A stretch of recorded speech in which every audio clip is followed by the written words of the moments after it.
கொடுத்துருக்காரா, இல்லை எல்லா கோயிலில் இருக்க கருவறையில் இருக்கிற சாமி வந்து அனுமதி கொடுத்துருக்காங்களா, இல்லை நம்ம வரலாறில் தமிழ் வரலாறில் இது மாதிரி எழுதியிருக்கா பிராமணர்கள் மட்டும்தான் வந்து கோயில் கருவறைக்குள்ளே வந்து பூஜையும் புரஸ்காரமும் பிரதிஷ்டை செய்யணும், மிச்சம் இருக்கிற பொதுமக்கள் எல்லாருமே வந்து நம்ம வெளியில் வந்து நீ பார்க்கணும் அப்படின்னு சொல்லிட்டு ஏதோ ஒன்று வரலாறு சான்று ஏதாவது இருக்கா? எனக்கு தெரிஞ்சு எதுவுமே கிடையாது. பொதுவாக இப்போ யூடியூப் எல்லா இடத்துலையும் சரி, இந்த வீடியோ எந்த ரீல்ஸாக இருக்கட்டும், இந்த ஆன்மீகம் ரீல்ஸாக இருக்கட்டும், எல்லா வீடியோவில் இதை பற்றி பேசிகிட்டே தான் இருக்காங்க. இது மக்களுக்கு வந்து அதிகமாக வந்து புரிதல் ஏற்படுறதில்லை. இந்த வீடியோவில் நான் ஃபுல்லாக விலாவரியாக நான் சொல்கிறேன். நான் உங்களுக்காக தான் பேசிகிட்டு இருக்கேன். தலைவர் முருகன் சொல்லி தான் நான் வந்து எனக்கு உணர்த்துகிற விஷயம் மட்டும்தான் நான் வந்து சொல்லியிருக்கேன். இப்போ லாஸ்ட்டாக வந்து ஒரு வீடியோ ஒன்று நான் போட்டிருந்தேன், திருச்செந்தூர் கோயிலை பற்றி நான் பேசியிருந்தேன்.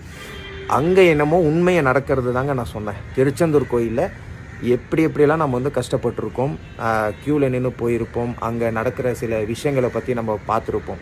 நான் திருச்செந்தூரில் நடந்தது எல்லாமே மக்களாகி உங்களுக்கு தெரியும். திருச்செந்தூரில் என்னென்ன நடக்குதுன்னு உங்களுக்கு தெரியும். நீங்களும் யூடியூப்பில் எல்லோரும் உங்கள் மனசில் இருக்கிறது எல்லாமே எனக்கு சொன்னீங்க. அதுவும் நான் பார்த்தேன், கமெண்ட்ஸ் எல்லாமே நான் படித்தேன்.